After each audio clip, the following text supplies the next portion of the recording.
Capítulo 6. A maior parte da refeição é insossa, um migal cinzento morno. Só o peixe é bom, bacalhau tirado direto do mar. Tem gosto de sal e oceano, como o ar da região. Quilorne fica maravilhado, perguntando-se inutilmente que tipo de rede a guarda usa. Nós estamos numa rede, seu idiota, quero gritar. Mas o refeitório não é lugar para isso. Aqui também há pessoas de Lakeland, todos resignados em seus trajes azul escuros. Enquanto os rebeldes de uniforme vermelho comem com o resto dos refugiados, os de Lakeland jamais se sentam, permanecendo em ronda constante. Lembro dos agentes de segurança e sinto um calafrio familiar. Tuck não é tão diferente de Erkion. Facções diferentes rivalizam pelo controle, e eu estou bem no meio. E Kilorn, meu amigo mais antigo, talvez não acredite que isso é perigoso. Ou pior, talvez entenda, mas não se importe. Meu silêncio continua. É quebrado apenas pelas mordidas no peixe. Eles me observam de perto como foram instruídos. Minha mãe, meu pai, Kilorn e Giza, todos fingem não me observar, mas eu percebo. Os garotos voltam ao leito de Shade. Como eu, acreditavam que ele estava morto, e agora querem recuperar o tempo perdido. E então, como vocês vieram parar aqui?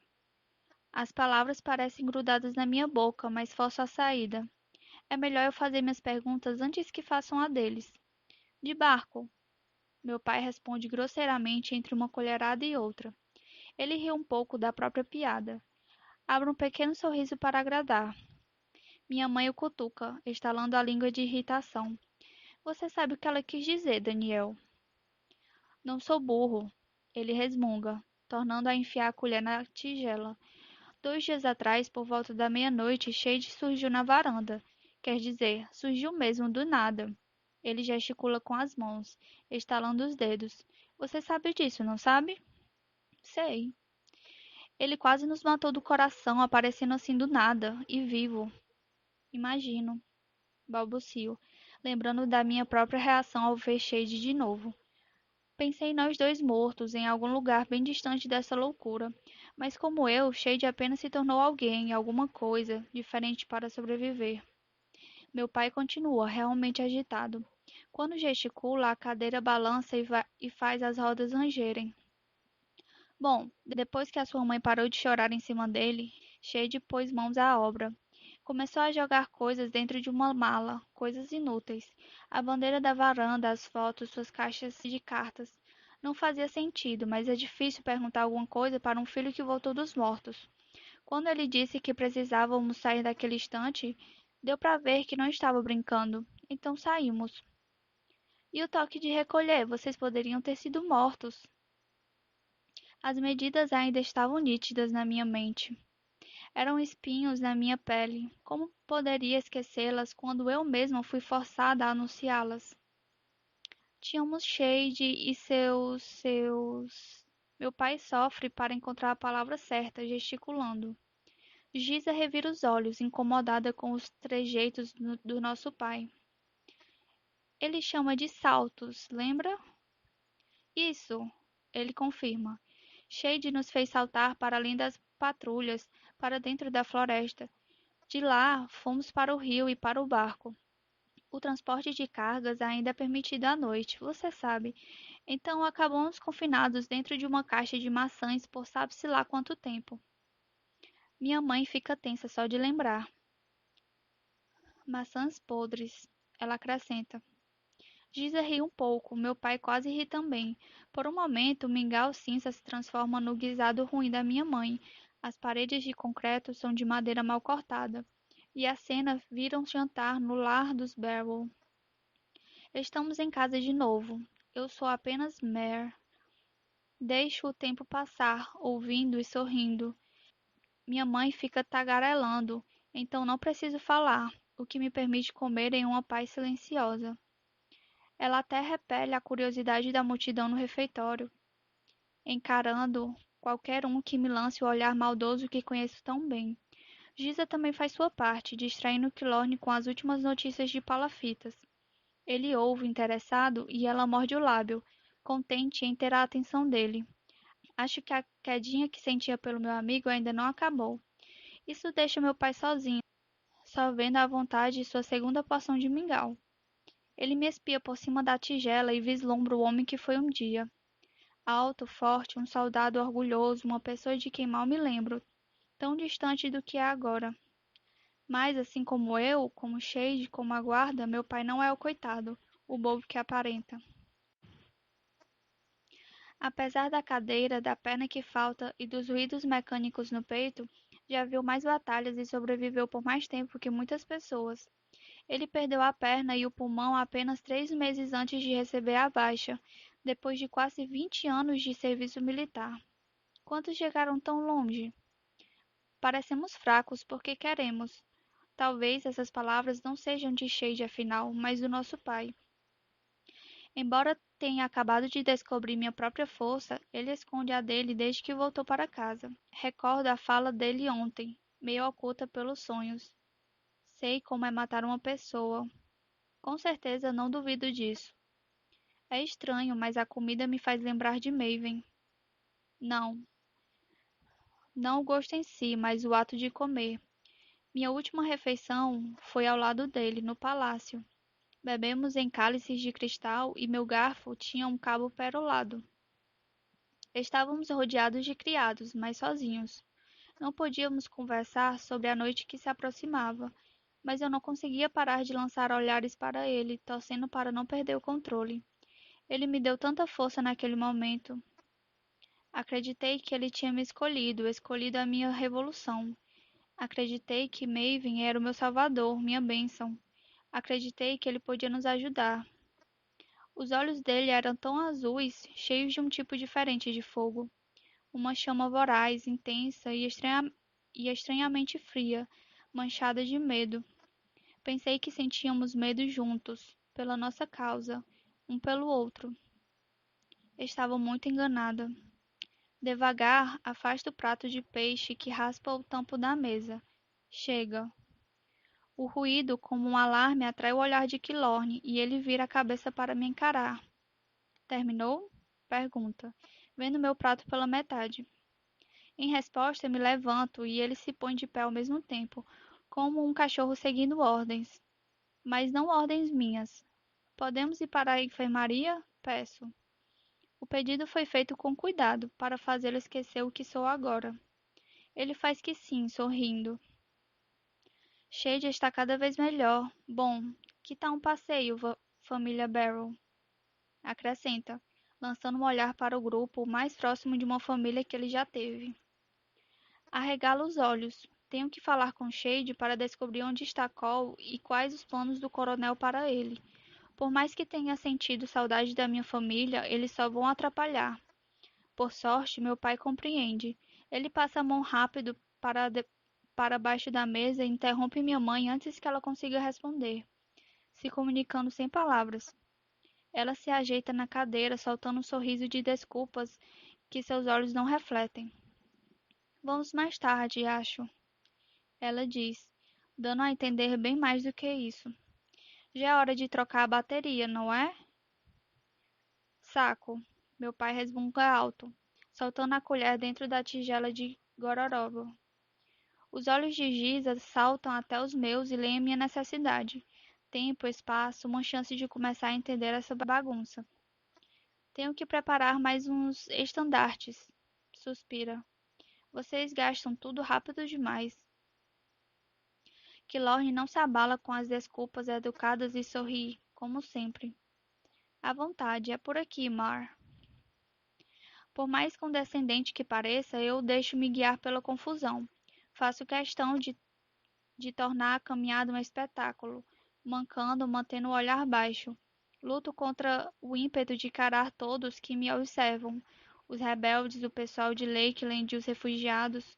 O que aprendi na corte do Rei Morto continua sendo útil na base militar, onde mais uma vez preciso esconder quem sou.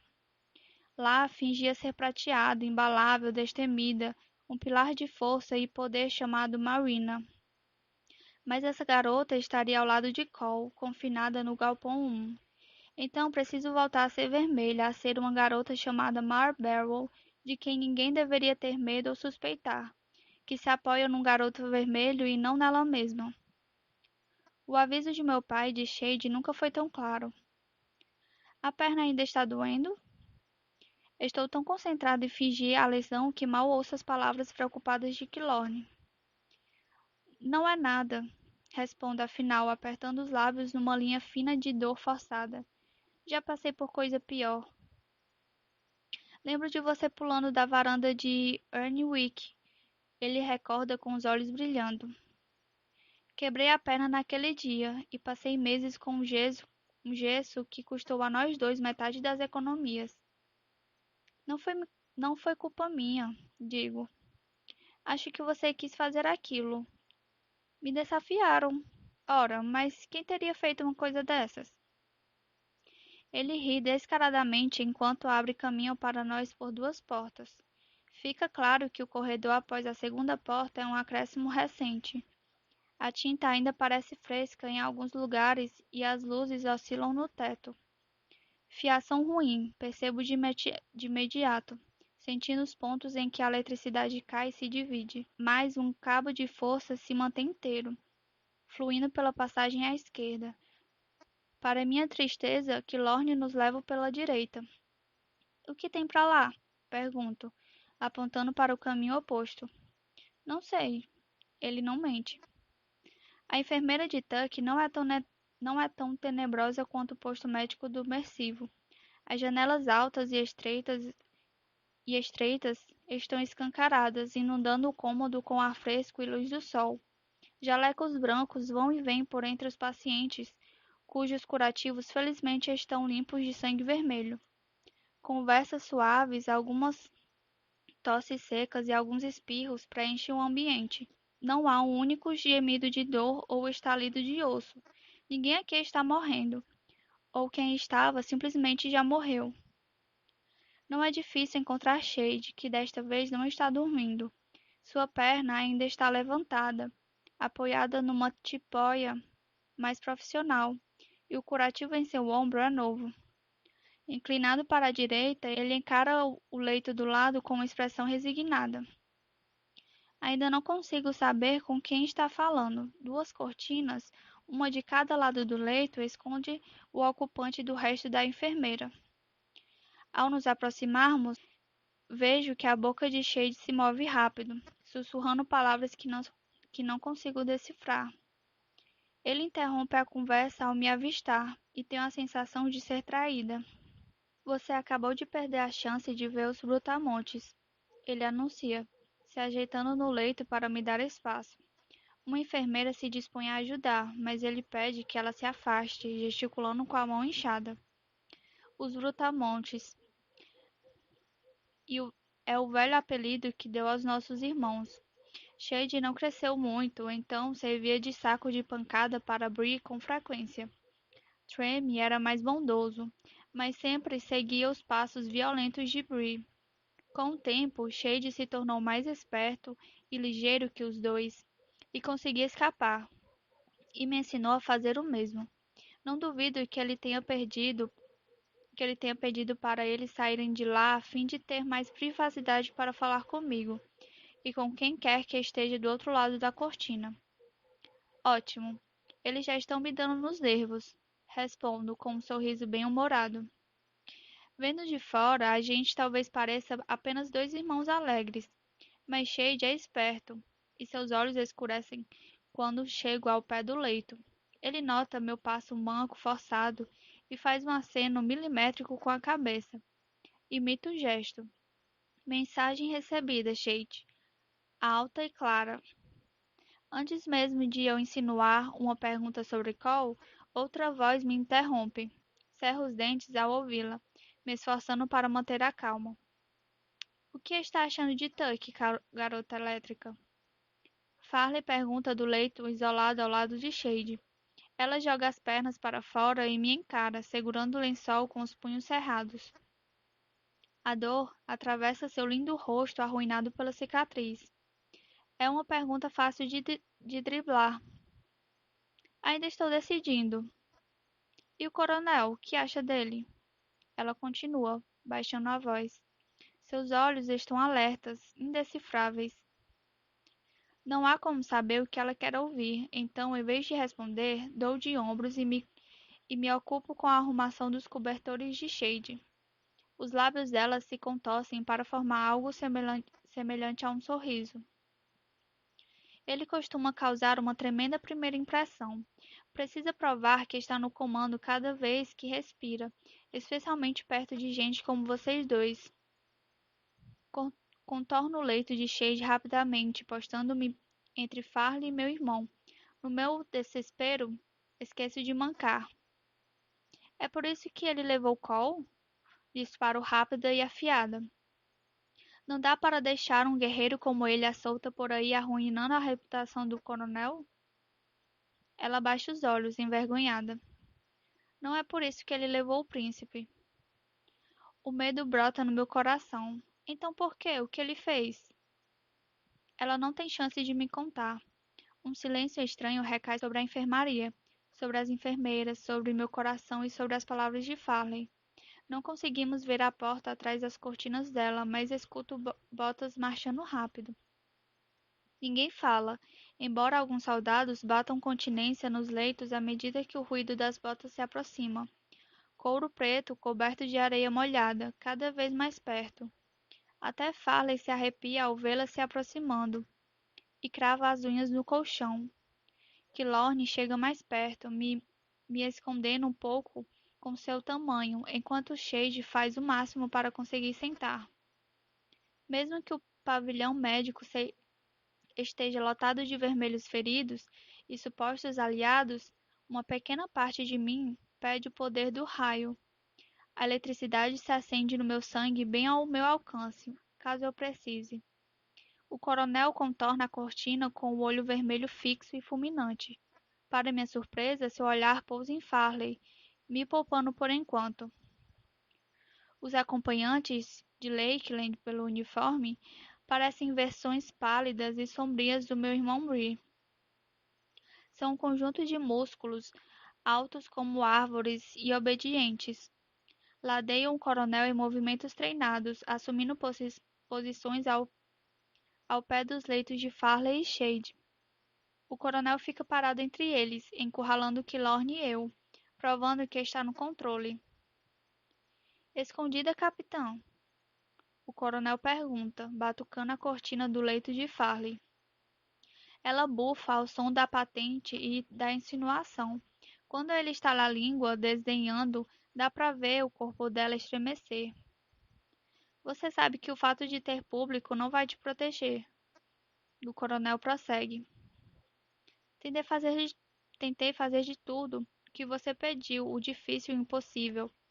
Ela contra-ataca. Suas mãos tremem, agarradas aos cobertores.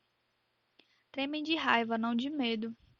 Você me deixou sem soldados para derrubar Norta, um país inteiro. O que esperava, coronel? Esperava que você voltasse com mais do que 26 deles. A réplica cai pesada sobre Farley. Esperava que você fosse mais inteligente que um principezinho de 17 anos. Esperava que você protegesse seus soldados, não que os atirasse no covil de lobos prateados. Esperava muito mais de você, Diana, mais do que você me deu. Diana. O nome é o golpe de misericórdia, seu nome verdadeiro. Os tremores de raiva de Farley se transformam em vergonha e a reduzem a uma casca vazia. Ela encara os pés, cravando os olhos no chão. Conheço bem a expressão no rosto dela, a expressão de uma alma arrasada. Uma palavra, um movimento e tudo desaba. Na verdade, ela já está começando a se desfazer, arruinada pelo coronel, pelas palavras dele e pelo próprio nome. Eu a convenci, coronel. Parte de mim deseja que minha voz saia trêmula, para que esse homem ache que tenho medo dele, mas já encarei coisa muito pior do que um soldado mal-humorado com o olho ensanguentado. Muito, mas muito pior. Gentilmente empurro Kilorn para o lado e dou um passo à frente. Dei minha palavra sobre Maven e o plano dele. Se não fosse por mim, seus homens e mulheres estariam vivos. O sangue deles está nas minhas mãos. Para minha surpresa, o coronel apenas ri da minha declaração. Nem tudo gira ao seu redor, senhorita Barrow. O sol não se põe ou se levanta ao seu comando. Não foi isso que eu quis dizer. Esta resposta sou idiota, mesmo dentro da minha cabeça. Os erros são dela e de mais ninguém. Ele continua, voltando a encarar Farley.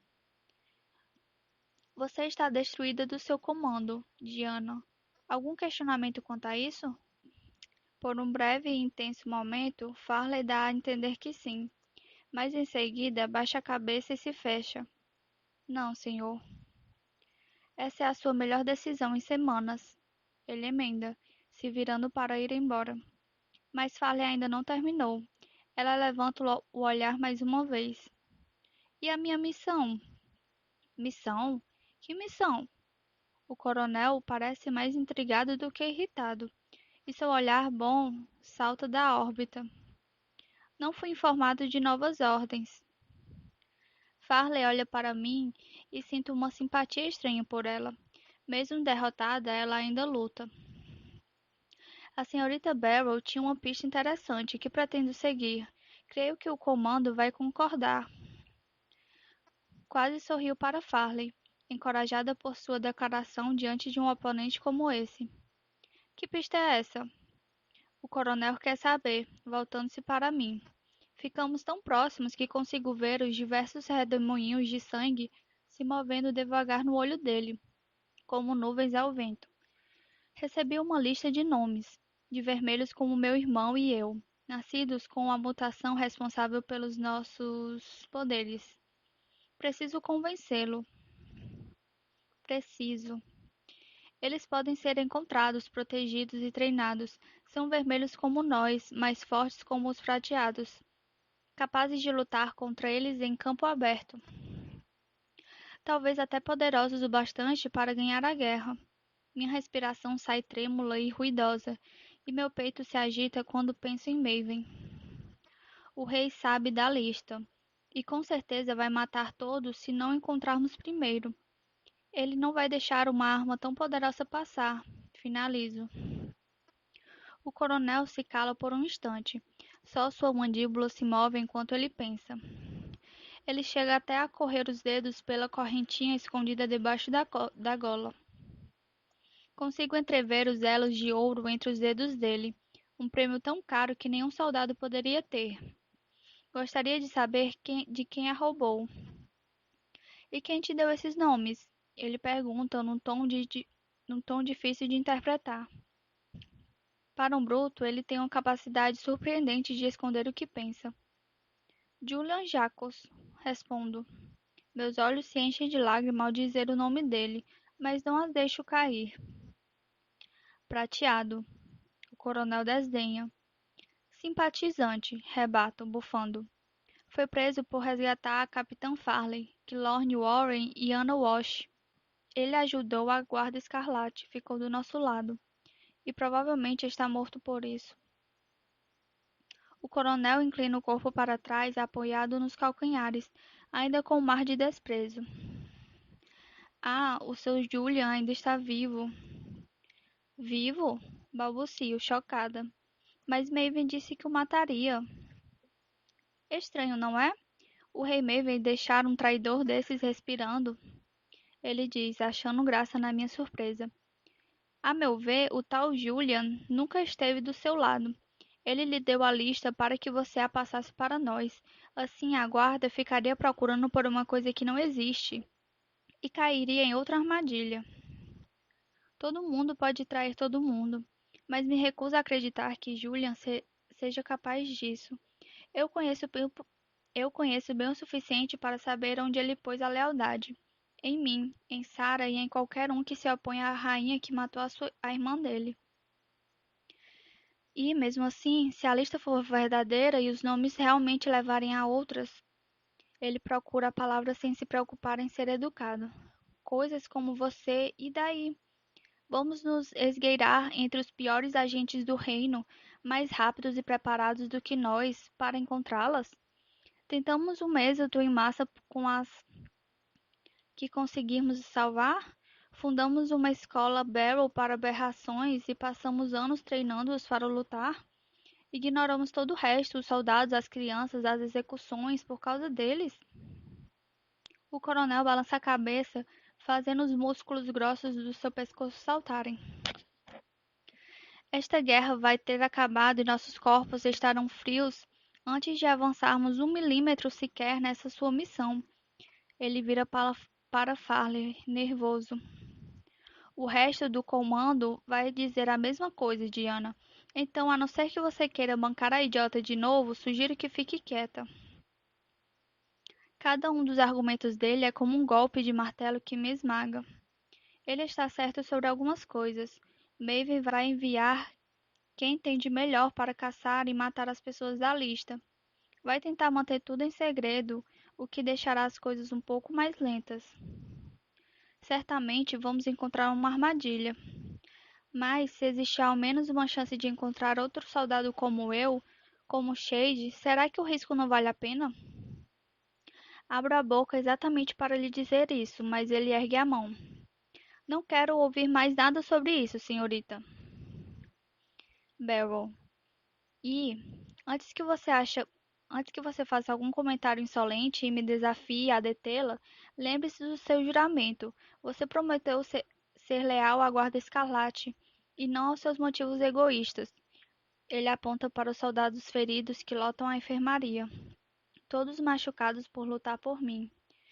E se o rosto deles não basta para manter você na linha, lembre-se do seu inimigo e da situação dele aqui. Cole, você não ousaria machucá-lo. O olho vermelho dele escurece, revirando-se de raiva. Para proteger meus soldados, pode apostar que sim. O canto dos seus olhos se ergue, revelando um sorriso malicioso, igual a você. Não se engane, senhorita Barrow. Você feriu pessoas para alcançar os próprios objetivos, sobretudo o príncipe. Por um instante é como se meus olhos estivessem nublados de sangue. Só enxergo o vermelho, um ódio lívido. As faíscas correm para a ponta dos meus dedos, dançando embaixo da pele, mas cerro os punhos e as contenho. Quando minha vista clareia, as luzes oscilando no teto são o único indício da minha fúria. E o coronel já não está mais presente. Nos deixou a sós e em ebulição. Calma, garota elétrica. Farley murmura, sua voz mais suave do que jamais ouvi. Nem tudo está tão ruim. Não? Voci- Vocifero entre os dentes. Minha única vontade é explodir, deixar meu verdadeiro eu sair e mostrar a essa gente fraca exatamente com quem estão lidando. Mas com, mas com isso eu só conseguiria uma cela, no melhor dos casos, ou um tiro, no pior. E teria que morrer com a consciência de que o coronel está certo. Já causei muitos danos e sempre às pessoas mais próximas, porque achei que tinha razão, digo a mim mesma, porque achei que era o melhor a fazer. Em vez de me consolar, Farley endireita a coluna, senta apoiada na cabeceira da cama e me assiste fumegar. O ar de criança envergonhada desaparece com uma facilidade chocante. Outra máscara. A mão dela sobe até o pescoço e puxa uma corrente de ouro igual à do coronel. Não tenho tempo para especular sobre essa ligação, porque algo pende do colar, uma chave de ferro pontuda. Não preciso perguntar onde está a fechadura correspondente. Galpão 1. Como se não fosse nada, Farley joga a chave para mim com um sorriso preguiçoso na cara. Logo você vai perceber que sou ótimo para dar ordens, mas péssimo para segui-las.